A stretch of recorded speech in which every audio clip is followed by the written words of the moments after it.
Hello and welcome back to Bourbon Barrel Talk. I'm your host, Scott Minton. While our conversations focus mostly on our favorite spirits, please remember that having a solid financial plan can help you avoid feeling as though the volatile stock and bond markets are driving you to drink. Yes, today's episode of Bourbon Barrel Talk is brought to you by Axiom Financial Strategies Group, which is a financial planning-based wealth management firm that serves to maintain our clients' paths to financial success, happiness, and overall well-being. Axiom's mission is to help individuals and families of all size grow and protect their wealth through an objective, thoughtful advice anchored in deep subject matter expertise. If you have a financial plan but are lacking confidence that you will achieve your goals or would like assistance in developing a financial plan, please reach out to the Axiom team at 812-913-7701 or email them at contactus@axiomfsg.com. Please remember to drink and invest responsibly. Axiom Financial Strategies Group, LLC, is a registered investment advisor. Advisory services are only offered to clients or prospective clients where Axiom and its representatives are properly licensed and exempt from licensure. Today, we are back in the Brock Bourbon Bar. Son of a buck, where am I at today? Anyway, we are back in the Brock Bourbon Bar, and we are just chilling like a villain, not bugging, illin', or stillin', and we are doing a Knob Creek review. And what we've got here is the Knob Creek 12-year, the 15-year, the 18-year, and I wanted to get a little crazy, and I wanted to throw out a long-term, like 14, 15-year-old Knob Creek single barrel against these extra-age Knob Creeks and see where it fared, I guess would be the best way to put it, against what they're calling their premium releases. So that being said, we got Mr. Jared in the house. What's up, brother? What's going on? Nick, the host, Good with evening. the most, and then what's up, Mr. Carl? Nothing much. I'm glad to be here. Good deal. So, fellas, let's dive in. The first one we're going to drink is going to be the 12-year Knob Creek 100 proofer, the old what I like to call the Navy label. Man, I can't talk today. What's up with that? You cannot. You haven't even been You'd think I've been yet. drinking. That's what I'm saying. I've not even been drinking. First sip of the night coming up. Maybe I had a stroke while I was on the field trip today. I don't know. So I did an adult field trip today for people for a little charity organization I do charity for. But we do adult field trips twice a year, and it basically tells you history, heritage, economic impact, and all the cool things that are going on in Southern Indiana at the time. So kind of a neat thing. That's pretty sweet. And if you're an Indiana resident, I tell people you should, if nothing else, you should talk to your boss, tell them you need off for the day, pay the money and come, because it's just kind of fun. That sounds like a blast. It's like $300, but it's they feed you breakfast, lunch, and then sometimes we have some really cool special treats. Like in the spring this year, we did that one, and it was at Huber's. Was for lunch, and we also got to do a tour and a tasting while we were there. And then we finished the night at Distillery 64, the little cocktail place in downtown New Albany. So we got That place is cocktails for the end of the night. So you got 2 cocktails, lunch and breakfast, and a fantastic day, basically, of people talking to you, telling you what's going on in the community and all that type of stuff for like $300. So That sounds like a great deal. it is. It's a really good deal. So anyway. 12-year. What do we got, fellas? You guys are over sniffing, huffing. What do we got? What do we get on the nose? Vanilla? I got some vanilla. Vanilla? I was thinking the two main things I was just picking up just very broadly were sweet and rye. I was getting kind of like that dark brown sugar with a little hint of vanilla or that vanilla bean Or some Yeah. roasted nuts or something. on an open fire. Chestnuts roasting. Hey, we have not hit on Thanksgiving fire. yet. Get that out of here right now. Dude, I Christmas is, for me, it's the after Halloween. I'm good. I but can start it. That one radio station, as soon as 106.9 Halloween's over, is already going. starts playing it. Yep. So my youngest child loves Michael Bublé. So instantly, like I said, as soon as Halloween's over, Christmas begins. Bubbly. Trans-Siberia. Yeah, bubbly. See, I'm not that dude. I'm old school. Like I like Bing Crosby, Frank Sinatra, Gene Autry. Like I have all those records and the Elvis ones. Yeah. I like the Trans-Siberian too. I need lyrics with mine, man. My mom has the Nobody cares about your mom. disc thing for Trans-Siberian. I do. Orchestra. The CD. I'm just ignoring It's the him. same CD I have. It's like a DVD. It's got a whole it's like Oh, a I whole just have the music CD. video thing. It's For me, I have to at least once a year watch the Trans-Siberian Orchestra with the house lights to Wizards in Winter. That's fair. So I'm getting the vanilla, and I get maybe just a hint of the brown sugar, but I'm not really getting. I mean, the rye is more prevalent on this one to me, like as far as holding through on the nose. Do you almost get like a bit of some like earthy tones in there too? What's that? Like some earthy tones in I there? think that would be Yeah, the that rye. would be part of the rye. Well, but I mean, aside from rye is what I meant. Like, yeah, I would equate it probably to like some kind of like baking spice, like maybe a little bit of clove or nutmeg or cardamom or something like that. I'll say after taking a pull of it and then going back to the nose, I see where you're getting that, because at first it was just really that sweetness, that brown sugar, the vanilla was very prevalent, but now it's coming back to a little bit more of that rye, I don't know, I won't say floral, but it's just kind of like a hint of that at the end. I had the same thought where I thought it was a little floral, and that's where I was trying to figure out if I was getting floral or a little non-rye earthy note is what I was trying to I'll go back to that differentiate. baking spice / so I'll say yes, a little bit of honeysuckle. I will say that. But I'll say, like, to me, especially after taking a little pull of it, I think you got maybe more of like a cardamom. Yes, absolutely. Yeah. Kind of like that what I call the rough edge of the apple pie spice or pumpkin pie spice. So Strong oak note on the back and on the finish. see, I think it's got some oak, but I don't think it's strong. Well, I'm talking on the finish though, not on the nose. I mean, It's more of that it's a lingering oak. I don't know I that don't think it's- it's very strong I or don't- potent. I don't know that it's as much oak as it is just that rye still, that earthy note, that undertone. I think it's more the rye than the oak. Yeah, to me, I mean, it's got some oak, but Maybe if you call it seasoned wood or something like that, maybe not oak. yeah. Seasoned wood. I mean, are we making a fire out here or something? Yes. We're rubbing roasting chestnuts. two sticks together. I don't know. Hey, that worked for me one time. I mean, I could see Your where personal life, I don't want to know about. I could see where you'd say it's oak. I just don't. I'm not buying on that one. No, maybe as we go I'll on do- in the night, I could see that. Absolutely. The 12 year has a great profile for where it's at. I do like the mid palate on it a lot. It's got some good flavors to it. The mid palate just hangs a lot. It does. better. It's better. It's longer than the finish, and the front doesn't have a ton. It's just got that sweetness. It actually even has a little bit of corniness to it. Slight, as you, right. That sweet part of the corn, right? Yep. Yeah, I agree with that. That front palate, there's nothing much there. Even though you smell that sweetness, you're not getting much on the palate. Smelling what the rock is cooking. All right.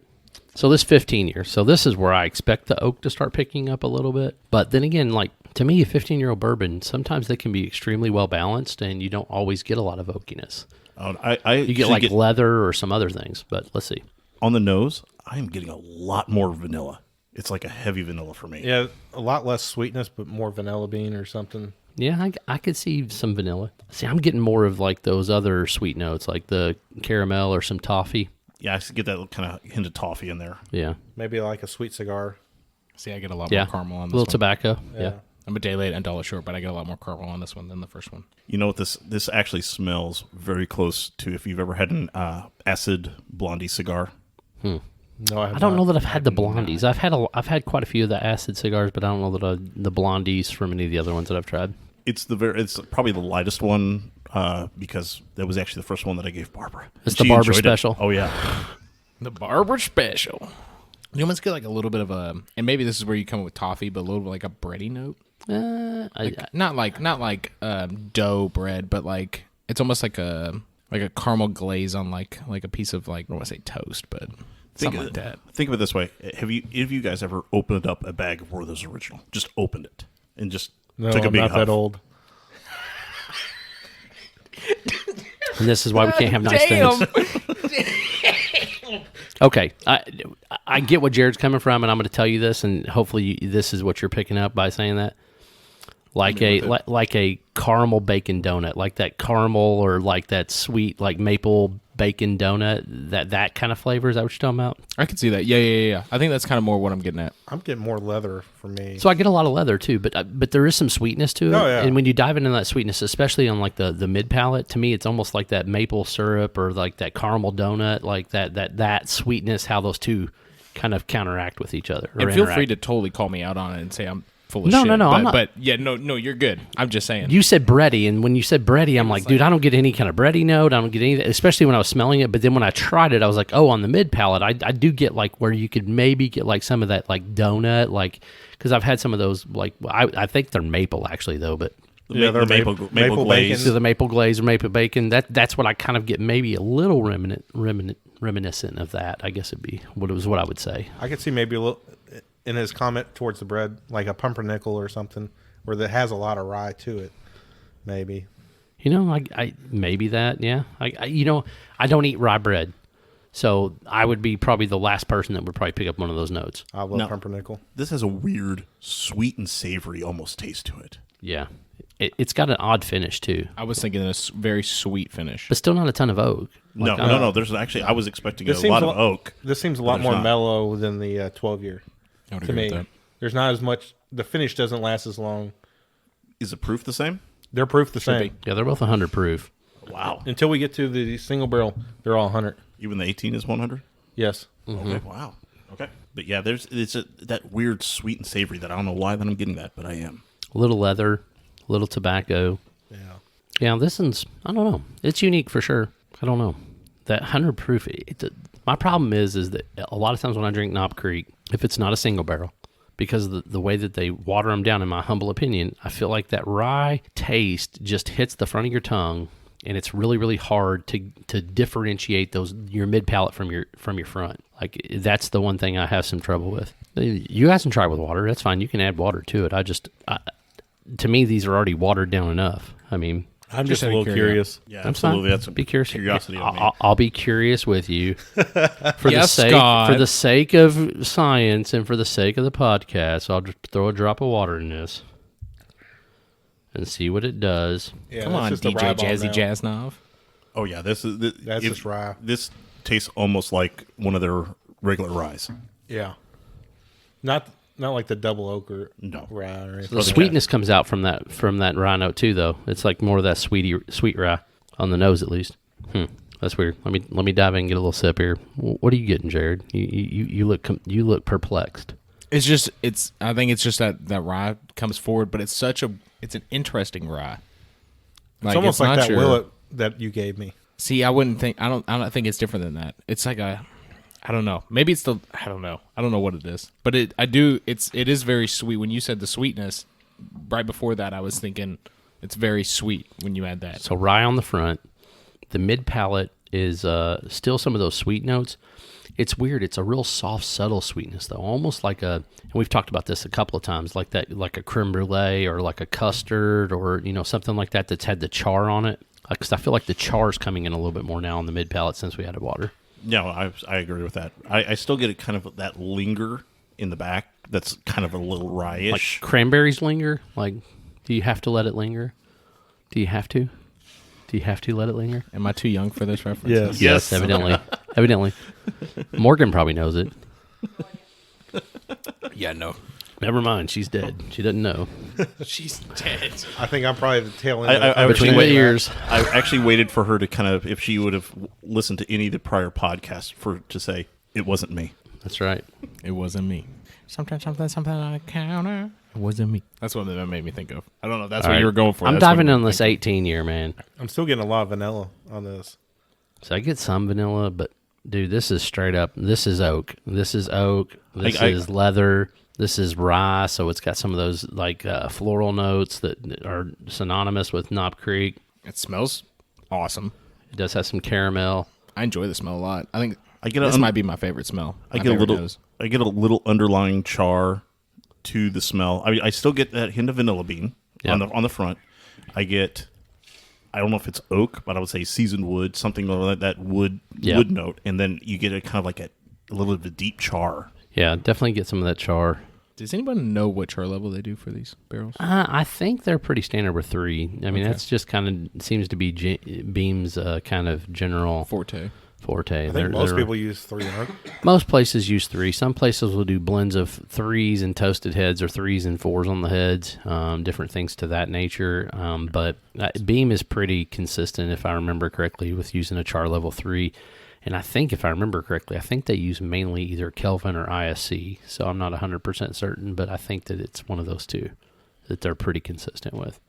Now, one of the things I've noticed from this is that there's a slight bitter on the nose right at the end. Yeah. I think that's part of that floral, though. I think it translates to the palate a little bit, too. Yeah, there is some bitterness to the tail end of it. Just I got a weird note there, right at the very end, right at the tail end of it, as you were talking. I'm sorry, that's what that face was. Like, I'm still tasting, and I've rinsed my mouth out. I still get like caramelized marshmallow or something to that effect. Yeah, it's not my favorite. Yeah, I could see where you're coming from. I would instead of caramelized, I would actually say like a burnt marshmallow. Yeah, that Like worked. the one you catch on fire and you blow it out after it's been, yeah, exactly. You The wave it best in the air ones. for 13 minutes. The best ones. But there is some dark chocolate in this.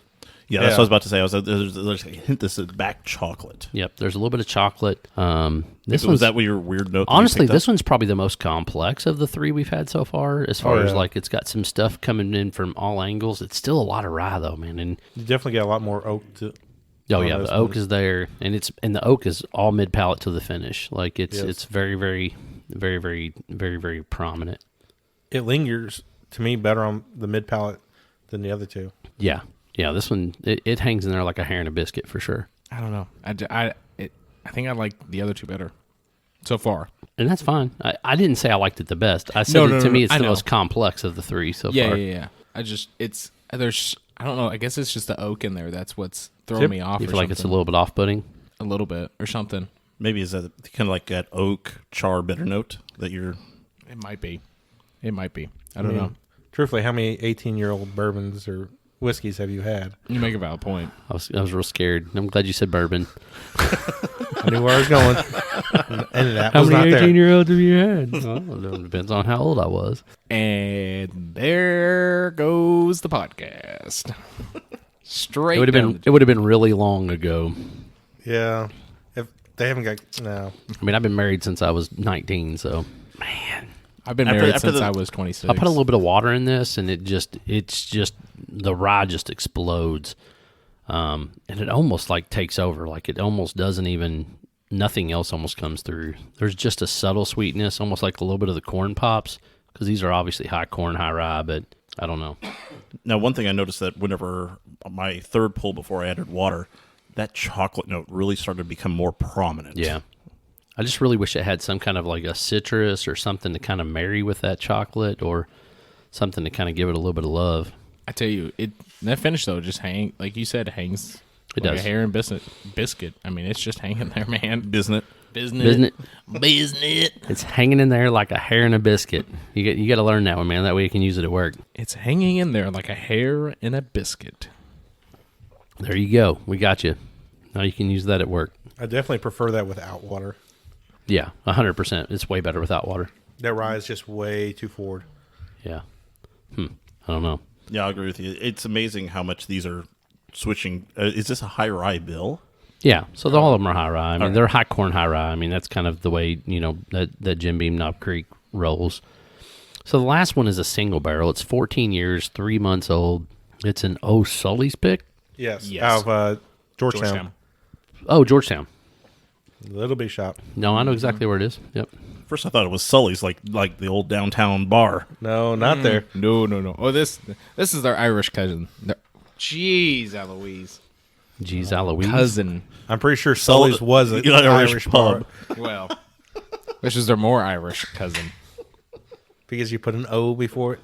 Damn straight. I'm sorry, So- all Irish listeners. So got some caramel / toffee. It's got some sweetness there. The rye's coming through, but I tell you what, it's more of a sweet rye than any of the other three that we sampled so far on the yeah. nose. The toffee's a lot more prevalent to me. Yeah, I've noticed that there's the other three. There was a prevalent vanilla somewhere in there, not varying of high to low. Right. And I'm not really getting any vanilla on this whatsoever. No. No, definitely not. I think the sweet to rye balance in this is a lot. It's a lot more balanced. It's a lot. I like it a lot more.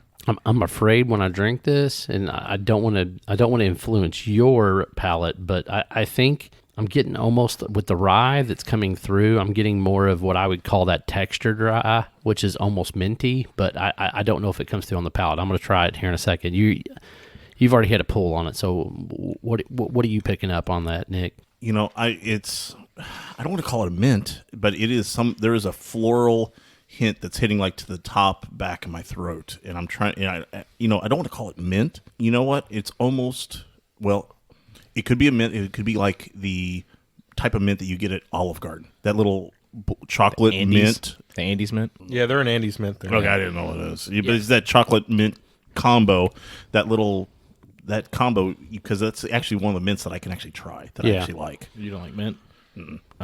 So I can eat an Andes mint or like spearmint gum. Like those are the two mints that I can pretty much Yorks? tolerate. And no, Okay. it's too abrasive. Even Girl Scout cookies, like I really don't like thin mints. Like I will eat them in a pinch. Like if it's the last cookie on the table and I just want something sweet, I will eat a thin mint. But other than that, I leave them alone. They're not Samoas. They're not my favorite. Tagalongs.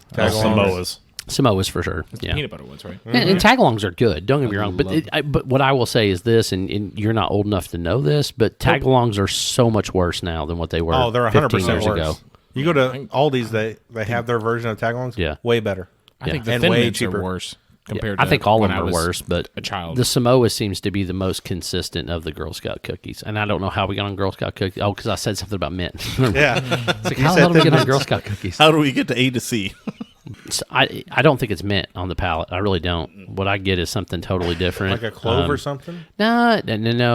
It's a baking spice. Like it's almost like a florally baking spice. But for me to pick it out right now, I can't decipher it. And I'll be honest with you, I've had a little bit of a head cold the last couple of days, so I think that might be what's kind of causing part of that. But There's a lot more caramel in this one than the other. yeah, this is a caramel bomb. It's got tons of caramel. It's got some tobacco.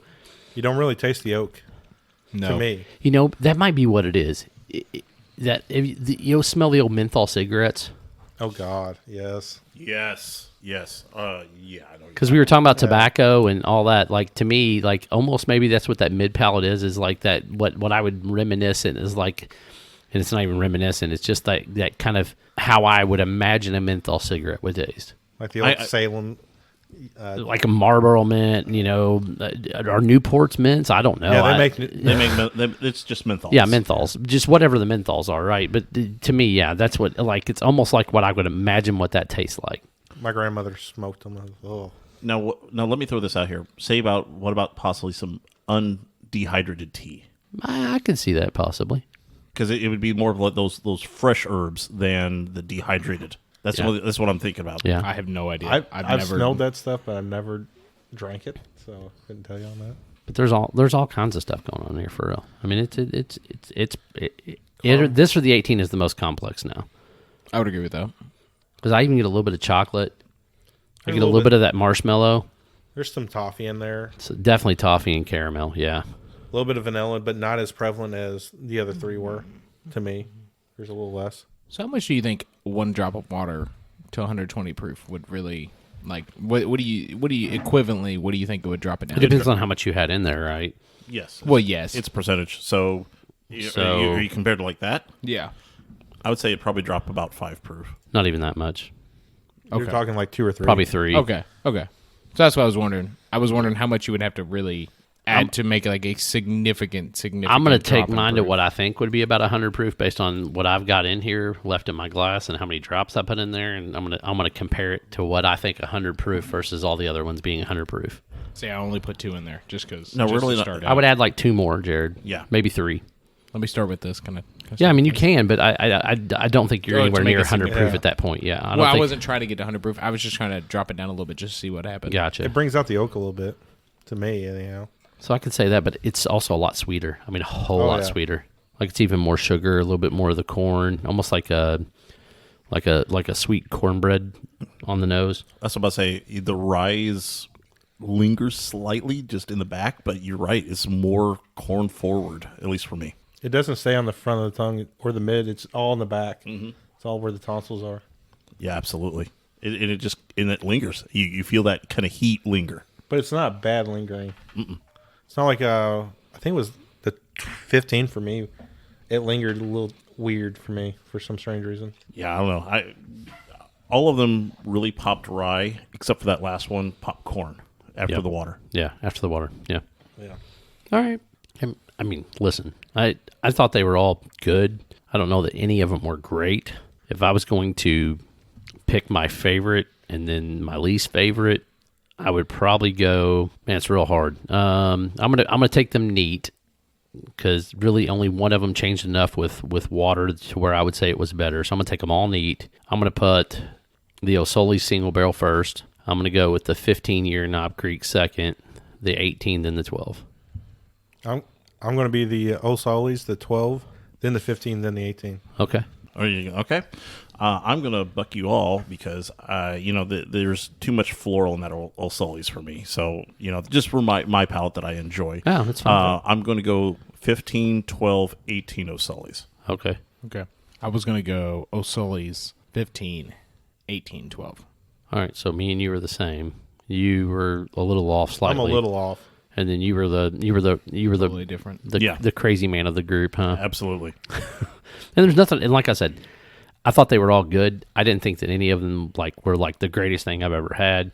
My big thing is I don't know that the 18 years worth. What was the price point on that? Like $179, $169. The 18? Yeah. 160. So 160. The 15s were like 149. I don't know what the 12s cost. I got that 15 I got for 90. Okay, that so was 90. It was batch one. Okay, so 90. The 12s are like 78. 75. Maybe. Okay, so I don't know that any of those are worth the money when you can get this for 12 for what, $59.99? Yeah, about 60, when you 70. could. Yeah, but When you you can't could. get that. Yeah, I know you can't get the fit, but still, even yes. nonetheless, there's been a lot of single barrels that I've had that have you had can still just find much 12 flavor. and 13 years. Yeah, but that is a 14-year and I some see what you're change. getting at. But my point is that I don't know that any of those three are worth the juice. Isn't worth the squeeze, in my humble opinion. When you can get a standard single barrel at 9 to 10 years at 120 proof. And you can almost buy, say this one, the 15. You could buy 2 store picks for the 15 price, Right. Or 3 for the 18. I'd Exactly. rather have 3. Exactly. Yep. I can understand that. No. So, No, the 12's good. Don't get me wrong. I agree with you. It's good. It's just, I don't know. I'd rather Something try about it. store pick out. but to me, the 12. I mean, I would almost bet that you could probably put 90% of the store picks up 9 to 10 years old, that it would be just as good as the 12-year. That's If what not I better. was Not bad. thinking. Yeah, So I don't know. That's just my humble opinion. I agree. So that's our review of these Knob Creek bottles. Looked like it was semi-unanimous, not really, but 3 out of the 4 preferred, the single barrel pick. We have one odd guy out, which is okay. We're getting fingered out for it. Special. So, but if you want to find Bourbon Barrel Talk, you can find us on Instagram, the Twitter, and Facebook. You can also email us at bourbonbarreltalk@gmail.com. If you want to look for our podcast, you can find it on any of the podcast networks that you like, whether it's Spotify, Apple, iTunes, Pandora, Google Podcasts, Amazon, whatever you want to find, you can find us out there. We appreciate you listening. Make sure you hit the download button or the subscribe button if you're a YouTube fan. This is Scott, Jared, Nick, and Carl signing out. Peace.